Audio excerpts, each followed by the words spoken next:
We're joined now by our political analyst, former head of the Illinois Republican Party, Pat Brady. All right, Pat, our second Pat of the evening. You can never get enough Pats in this city or state, right? All right, if we're talking about how the messaging might change going forward, we know that the Trump Super PAC has already put out an ad sort of hearkening Kamala back to the ways of Biden, but also pointing to the fact that they say that she hid his condition and some of the other things that they could be doing moving forward. What do you think the messaging will be on their end and then also for Harris? Well, similar to what we saw at the convention last week, I think the big messaging from the Republicans is going to be attacking the former vice president for her role in the immigration policy, which has been a disaster. But I think the one issue that's going to surface up because of her gender, abortion is going to be more front and center. And that's a big issue for suburban women. In fact, it's the most important issue. So I think the attacks on immigration and abortion probably being talked about more than it's been talked about lately. Well, we didn't hear much at all about it at the RNC. We heard nothing about it because Republicans know it's a bad issue, but we talked about it when we were there, Joe.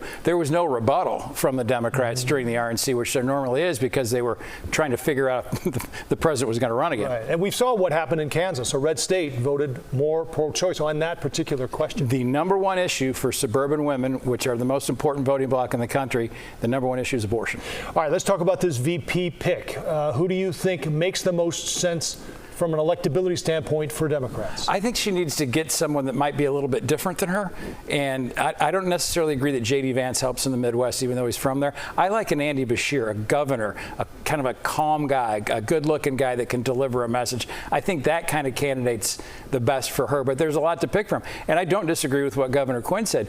Never underestimate Governor Pritzker as a candidate. He's one of the best candidates I've ever seen. So he would probably be a good addition to that ticket, too. You know, Mayor Lightfoot, the former mayor, was talking about some of the voters who might likely be in Kamala Harris's corner, black women, for instance. Do you think that's something that is being taken for granted, though? Because there are some pockets that are quite critical of her record so far. Yeah, and that's what hurt her when she ran for president 4 years ago, because she was a prosecutor and was a tough-on-crime prosecutor in California. But I'm guessing that they will come back to her, the African-American women and African-Americans in general. But she also, I think, adds to the ticket in that she motivates young people, which are highly unmotivated by President Biden. One of the things we're hearing from Republicans now, Pat, is that President Biden should step down.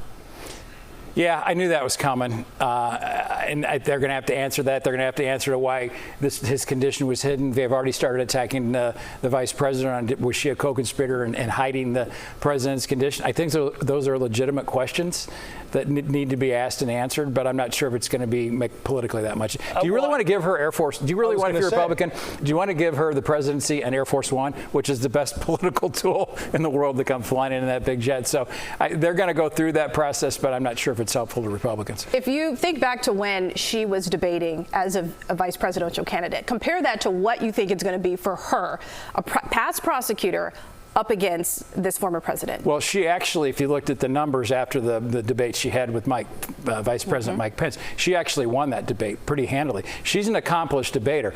Now, to debate Donald Trump is a whole different thing. There are no rules that she might be used to using in debating. There's no protocols. Trump will say anything, but he's going to be careful with her because she is an accomplished woman. And there's a lot of people on the Republican side that hate her and have nothing good to say about her. But the reality is she's had a pretty remarkable career as the DA in San Francisco, the Attorney General in California, the Senator from California. So he's got to be careful going too heavy-handed at her, I think. I think it's interesting the last few weeks, Pat, that there's been all this hand-wringing on the Democratic side to say, if it isn't Biden, then who? And how quickly now today the party has coalesced around Kamala Harris, and the people who were being mentioned as potential, I guess, competitors have now all lined up to endorse her. Yeah, it surprised me, too, which makes me think this whole 24 days since the debate we've been talking about Biden getting out, there was probably a lot more going on behind the scenes than we're ever going to know about this year. But it did fall right into place for her. Now, who knows what may happen in the next couple of days. But the one thing that she's got to do, I believe, if she's going to be successful, because she did not have a good presidential run 4 years ago, she's going to have to perform. I mean, she's going to be, the people are going to be highly critical of her. So she's going to have good speeches, good debates, very few gaffes. And there's still people in this country, 46% of this country is going to vote for Donald Trump. All right.